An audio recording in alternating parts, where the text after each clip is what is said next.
Merce Cunningham, born Mercia Philip Cunningham in Centralia, a small town in the state of Washington, was the son of a lawyer Clifford D. Cunningham and Mame George Cunningham. He was born in April 16, 1919. Cunningham began studying dance at the age of 12, taking tap dance classes from a local teacher, Mrs. Maudie Barrett.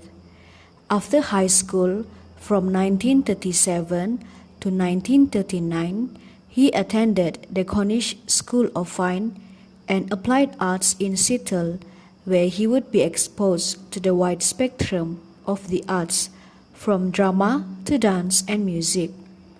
In the summer of 1939, following one of his teachers, Cunningham frequented Mills College in Oakland, California, where he met the most outstanding modern dancers of the century, including Charles Whiteman, Doris Humphrey, Henya Holm, and Martha Graham. Later, in December of that same year, he met the young composer John Cage, who had been hired at the Cornish School of Fine Art as the accompanist for the dance department and who would eventually become his lifelong partner.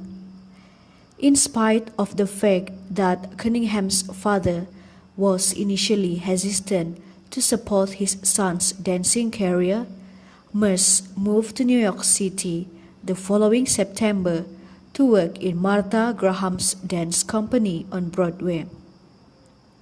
He danced as a soloist for 6 years, and following his stubborn and relentless creative drive, he also started performing his own choreographed pieces.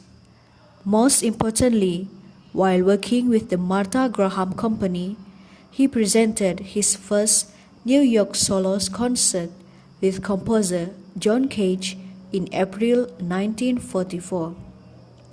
Not only did the two become lovers, but they collaborated on multiple productions and developed and promoted new forms of performance art.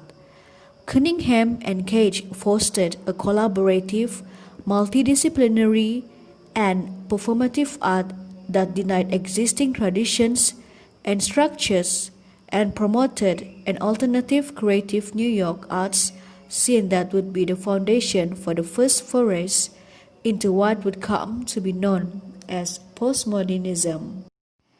Initially, Cage's music offered to Cunningham a framework in which to work, but after 1950, they both began exploring the notion of chance, which they increasingly incorporated into their work. Not only would they use various chance methods to determine notes and dance moves, but sometimes they would only combine the final choreography and music on the day of the actual performance, forcing the dancers to improvise their movement. Further developing this intense artistic and emotional partnership, both Cunningham and Cage started teaching at the Black Mountain College, an alternative liberal arts school in North Carolina in 1952. There, they met painter Robert Rauschenberg, then a student at Black Mountain, who would go on to design the costumes, lights, and sets for the productions of the Merce Cunningham Dance Company, which he formed in 1953. Cunningham had the ability to transform normal actions into the unexpected. Just as his contemporaries Cage and Rauschenberg were doing, he would use facets of the everyday to transform them into unique pieces. In many of his choreographies, he interspersed pedestrian movements within more traditional ballet techniques. Cunningham upset the basic notion of dance as the receptacle of a narrative based on drama and emotion, and moved dance towards an abstract practice.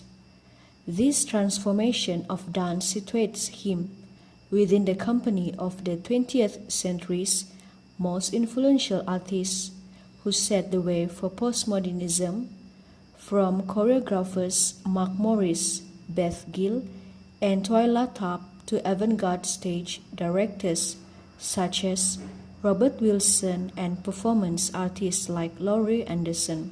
Cunningham's collaborative method developed after several years of sharing programs and shaping dance and music pieces with John Cage and Robert Rostenberg inspired countless other collaborations, including Available Light, a performance that united composer John Adams, architect Frank Gehry, and choreographer Lucinda Childs. Productive thinker and restless choreographer, Cunningham worked until his death in 2009 at age 90. The Merce Cunningham Dance Company did not die with the passing of its founder. Its groundbreaking fundamentals, most notably the precept that movement should reflect and comment on the music rather than accompany it, continues to remain a focal point. The company continued touring, unveiling Cunningham's broad repertoire and taking it to cities worldwide, bringing the desire to open up Cunningham's work to the wider public. In 2008, the company asked dancer Nancy Dalva to produce a web series entitled Mondays with Merce, featuring numerous interviews as well as performances and behind-the-scenes shots.